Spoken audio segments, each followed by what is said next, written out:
नमस्कार। आज हम बात करेंगे 2019 के उस पुलवामा हमले की, एक ऐसी घटना जिसने पूरे देश को झकझोर कर रख दिया था। हम ये समझने की कोशिश करेंगे कि उस दिन असल में हुआ क्या था और कैसे उस एक दिन ने भारत के सोचने और एक्शन लेने के तरीके को हमेशा के लिए बदल दिया। इस पूरी कहानी में दो तारीखें बहुत अहम हैं। पहली 14 फरवरी जिस दिन हमला हुआ, और दूसरी 26 फरवरी जब भारत ने इसका जवाब दिया। ये सिर्फ दो तारीखें नहीं हैं, बल्कि एक हमले और उसके बाद दी गई एक बहुत ही सख्त जवाबी कार्रवाई की कहानी है। तो चलिए सबसे पहले उस दिन की बात करते हैं। आखिर 14 फरवरी 2019 को ऐसा क्या हुआ था जिसने पूरे देश का ध्यान अपनी ओर खींच लिया? सोचिए, जम्मू श्रीनगर हाईवे पर सीआरपीएफ का एक बहुत बड़ा काफिला जा रहा था।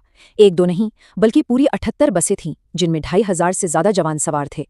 सब कुछ सामान्य लग रहा था, लेकिन कुछ ही पलों में सब कुछ बदलने वाला था।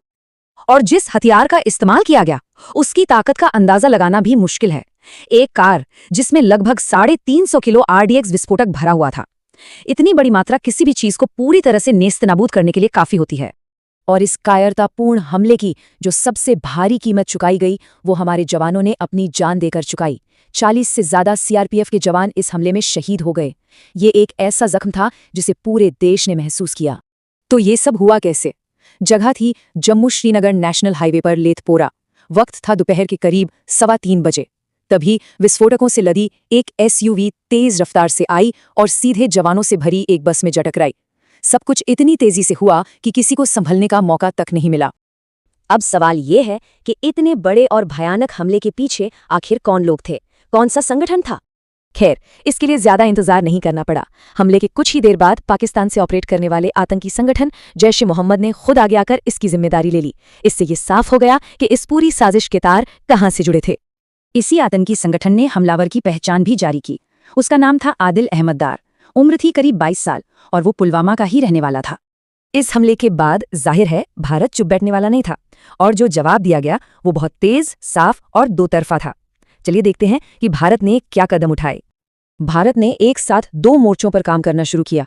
एक तरफ कूटनीतिक यानी डिप्लोमैटिक दबाव बनाना शुरू किया, जैसे पाकिस्तान से मोस्ट फेवर्ड नेशन का दर्जा छीन लिया, और वहीं दूसरी तरफ एक बहुत बड़ी सैन्य कार्रवाई की तैयारी भी शुरू हो चुकी थी। और वो सैन्य कार्रवाई थी बालाकोट एयर स्ट्राइक। हमले के ठीक 12 दिन बाद 26 फरवरी 2019 को भारतीय वायुसेना ने रात के अंधेरे में सीमा पार की और पाकिस्तान के अंदर घुसकर एक बड़े आतंकी ठिकाने पर हमला किया।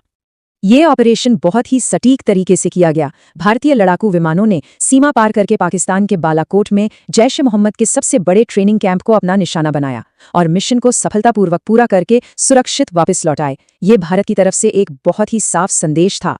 चलिए अब जरा इस पूरी घटना की दूरगामी परिणामों पर एक नजर डालते हैं। दुनिया भर में क्या रिएक्शन हुए और इसका हमारे देश पर क्या स्थायी प्रभाव पड़ा? इस आतंकी हमले के बाद पूरी दुनिया से इसकी निंदा की आवाजें उठीं। यूनाइटेड नेशन से लेकर अमेरिका, रूस, फ्रांस और इजराइल जैसी बड़ी ताकतों तक सबने भारत के साथ खड़े होकर आतंकवाद के खिलाफ अपनी आवाज बुलंद की। हमले के बाद देश की सबसे बड़ी जांच एजेंसी यानी एनआईए ने इसकी कमान संभाली। जैसे जैसे जांच आगे बढ़ी, परतें खुलती गईं। न सिर्फ कई स्थानीय मददगारों का पर्दाफाश हुआ, बल्कि पाकिस्तान में बैठे आतंकी आकाओं से उनके सीधे लिंक भी सामने आए। ये हमला सिर्फ एक घटना नहीं थी, ये एक राष्ट्रीय शोक था जिसने हर भारतीय के दिल को छुआ। आज भी 14 फरवरी का दिन उन शहीदों को याद करने का दिन है। उनकी कुर्बानी को सलाम करने के लिए देश भर में कई स्मारक बनाए गए हैं। तो अगर एक लाइन में कहें तो इस हमले ने भारत की सुरक्षा नीति को हमेशा हमेशा के लिए बदल कर रख दिया। अब आतंकवाद से निपटने का तरीका सिर्फ बचाव का नहीं, बल्कि जरूरत पड़ने पर हमला करने का भी हो गया था। और यहीं पर एक बहुत बड़ा सवाल खड़ा होता है। पुलवामा हमले से जो सबक मिले, वो आने वाले वक्त में भारत की सुरक्षा से जुड़ी कार्रवाइयों को और कैसे दिशा देंगे? ये एक ऐसा सवाल है जिसका जवाब हमें आने वाले समय में ही मिलेगा।